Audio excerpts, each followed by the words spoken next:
And that's where I'm like, oh, I have my skill set is content creation, so I'll just do that. So look, the VR side of things has got its challenges. I mean, you've seen, Mark Zuckerberg has spent hundreds of millions in the last 10 years. Mhm. I mean, I've heard a rumor, also from good sources, from various sources, but it is a rumor, it hasn't been confirmed, that he's stepping down next year, that he's been forced to step down over the losses of the last couple of years.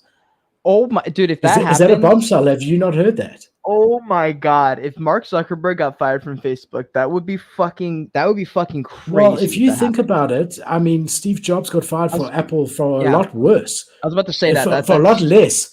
For a lot less. I mean, the amount of money. Not in this climate. In this climate of social media, that would break the internet if that happened. Because he's so famous now. He's so famous now, and he's so currently relevant. I'm writing the date on my notepad. Holy shit, guys! If you're watching this, I'm gonna cut this when the announcement comes out in January or February next year. Wow, that would be insane. But yeah, I've various different, guys who are really clued in that I follow or whatever, hasn't been like DMs saying Philip this, just them retweeting and saying I can that see this it is though, happening. dude. I mean, it has nothing to do with Facebook. They're not the same. Like Facebook's a fucking just social media community area. He's trying to build like software and like it's not the same. Like I feel like it would have made better sense for him to just keep it Facebook and just make Meta separately, or just like make it under the parent company of Facebook. Like it made no sense when he did that. Really. No, I don't agree. I think it makes perfect sense. Really? I think people are So I'll tell you why. I think people are getting bored with logging into a Facebook app, and they need a more immersive social connecting platform. So instead of having to look at my screen on Facebook and type messages, and it's very, very Web2, if I'm able to literally walk into my Facebook app and see my auntie from Australia and my whatever and everyone else who's there, and talk to them and whatever, that's where he sees the future of social. And he's right. That is the future of it. However, I think the flaw in his logic is that his market of 65-year-olds on average are never going to embrace this technology. I mean, I just think of my mom, my dear mom, who I love, and her putting on these VR glasses and just running off a cliff by mistake. I just or feeling like nauseous. Or but Mark Zuckerberg doesn't he retain 51%? Like, I don't think he can be fired like that. I think that like he keeps himself safe by that. He can be pressured to step aside. So pretty much the same as Sam Bankman-Fried voluntarily, in theory, put all of his companies in liquidation or bankruptcy.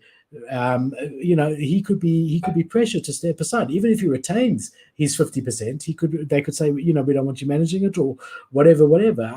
Look, it's not verified, but I have heard it from different sources, and makes sense. But what I'm saying is, I think he's on the right track with what he's trying to do there, and I can see how it fits into Facebook's future.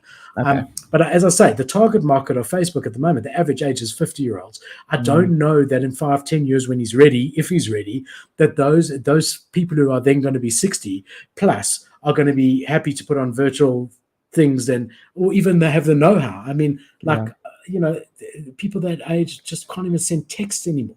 You know what I'm saying? They can't see the screen. How are they gonna? I don't know. Yeah, that one's tough, bro. That one is really tough. I would see Elon Musk. He's throwing everything at it. Make it before fucking Mark Zuckerberg. To be honest, like I look at Elon. I'm like, bro, Elon's got everything that everybody else doesn't have. Like he's got all of it, all in one 10-foot tall lizard person. It's all in one.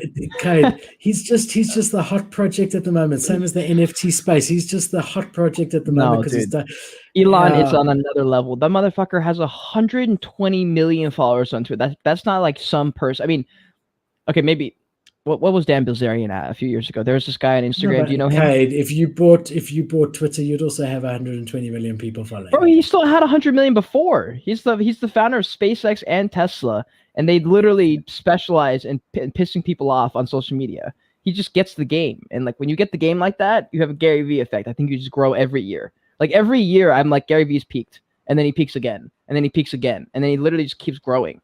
I have no idea at what point he's going to... Like, could you imagine, like, what is it going to be like when Gary... I mean, I don't know if Gary Vee would ever settle. I watched this podcast with him and his childhood friends that he posted a couple days ago. Dude, I don't know if you watch Gary at all, but if you do, you should watch this podcast because you realize that Gary Vee has literally been exactly the same since he was like 6 years old.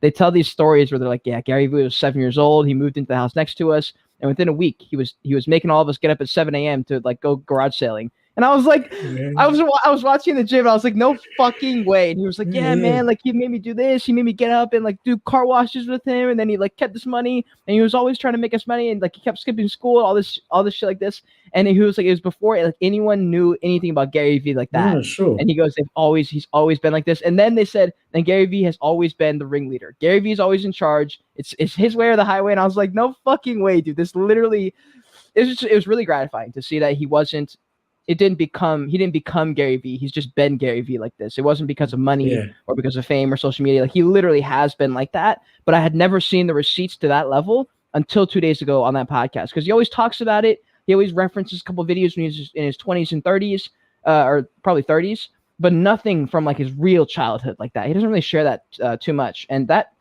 changed the game for me because I hadn't lost respect for Gary, but I guess I had stopped consuming him as much. But to see that kind of refresher and be like, no, this is a real dude, that was cool, dude. Because there's not that many people who are authentic like that.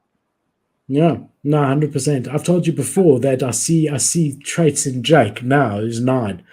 That I've told Bianca numerous times, and I'll say it again. He's going to be so successful one day. Nice. Really, awesome. like just like stupid things, like he gets a bouncing ball that you put your coin in and you get like a toy out of the machine, right? A vending machine or whatever, a toy vending machine. So he gets a bouncing ball which he doesn't want. So we say, look, your brothers all got whatever the machine gave them. There's no way to change it. You get what you get. You don't complain. That's it. So you know what he did? We were at a restaurant, so a kids play area and where they can get these toys. He befriended a little girl there, gave her the bouncing ball. Gave her the bouncing ball, and then came to us and said, Shane, that girl really didn't have anything, and I gave her. Can I now get another toy? Wow. So I'm just saying that's sort of not in a negative way, but it is a manipulative he stuck around. He found a loophole thing to do. That's funny, bro. That's funny. Yeah. Wow. And he's definitely gonna make it. Yeah, especially because he walked up to some random girl, bro. I mean, that's how it's done, baby. That's how it's done. You see, you back the sugar mamas like that. You back the hot mamacitas like that. If I see a hot mama, bro, I'm probably making a move. I'm not gonna lie. I've been notorious for that, especially at the bar now, because there's no pressure. Like I'm just chilling. I love the segue. We were talking about my 9-year-old boy going up to a girl, not because she was a girl. She could have been a boy. It didn't really matter. Cade, I'm gonna shag that chick. Next time I see her, she's gonna know who's boss. Exactly like Jake. No, Cade, not like Jake. I was talking about a 9-year-old boy.